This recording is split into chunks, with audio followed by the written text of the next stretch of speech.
Today we're going to dive deep into the work of one of America's most profound thinkers, W.E.B. Du Bois.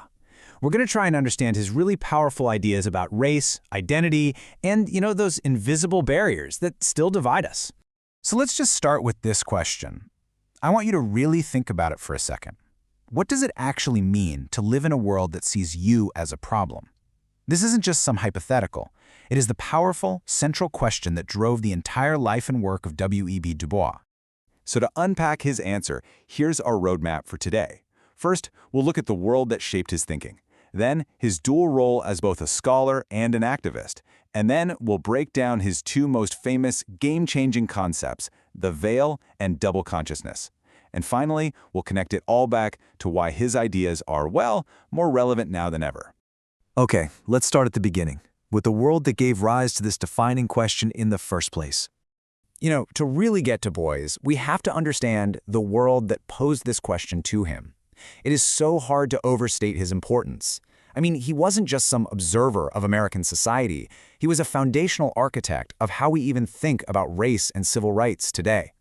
And his credentials? Absolutely extraordinary. He was a brilliant sociologist and historian, a totally relentless civil rights activist, a co-founder of the NAACP, and, get this, the very first Black American to earn a PhD from Harvard.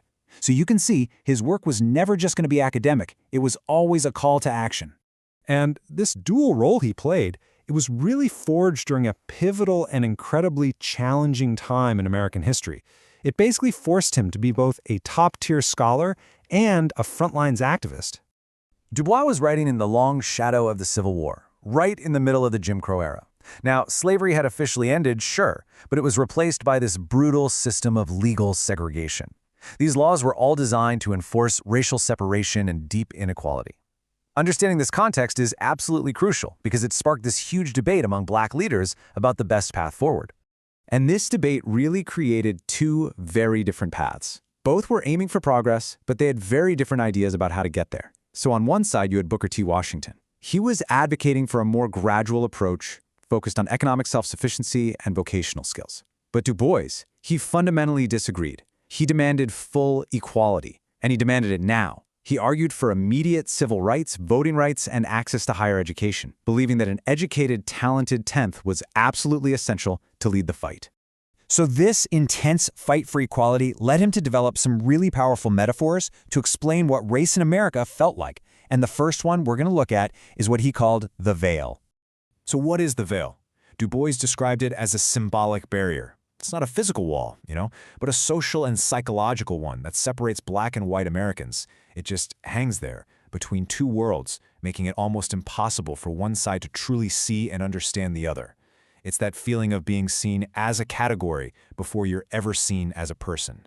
This veil is made up of all sorts of things. Misunderstanding, prejudice. It is the color line itself, and it distorts everything. Not just how white Americans see Black Americans, but also how Black Americans are forced to see themselves.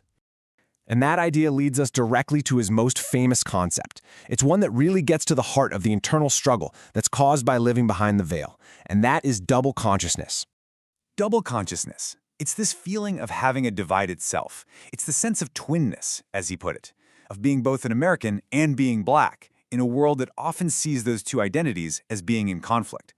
It's this deep internal struggle that comes from looking at yourself through the eyes of a society that basically holds you in contempt.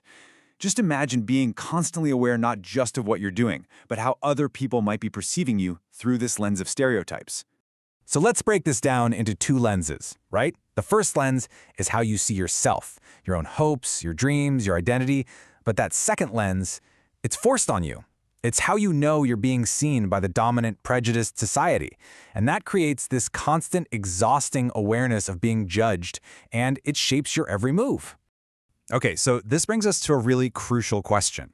Why are we talking about a writer from over 100 years ago? Well, because his words, they feel like they could have been written yesterday. See, Du Bois wasn't just writing about his time. He was writing about America's fundamental, ongoing struggle with race. The core issues he pinpointed, things like identity, inequality, systemic racism, they are still right at the center of our national conversation today. I mean, think about it. When we debate systemic racism, or the fight for voting rights, or how important representation is in our media and in our schools, or just the complexities of modern identity, we are walking on ground that Du Bois first broke. His framework gave us the language to even understand these deep-seated issues. His impact was just immense. By co-founding the NAACP, he helped build one of the most important civil rights organizations in history. And his scholarship, it basically created the intellectual foundation for the entire field of African American studies and provided the ideological fuel for the civil rights movement that followed. I really want to end with his own powerful words because they just perfectly capture that painful struggle of double consciousness. He wrote, "Two souls, two thoughts, two unreconciled strivings, two warring ideals in one dark body, whose dogged strength alone keeps it from being torn asunder." And here we are, over a century later. Du Bois's challenge to see through the veil, to try and reconcile these warring ideals, it remains one of the most urgent tasks we face. The struggle he defined so clearly, it continues.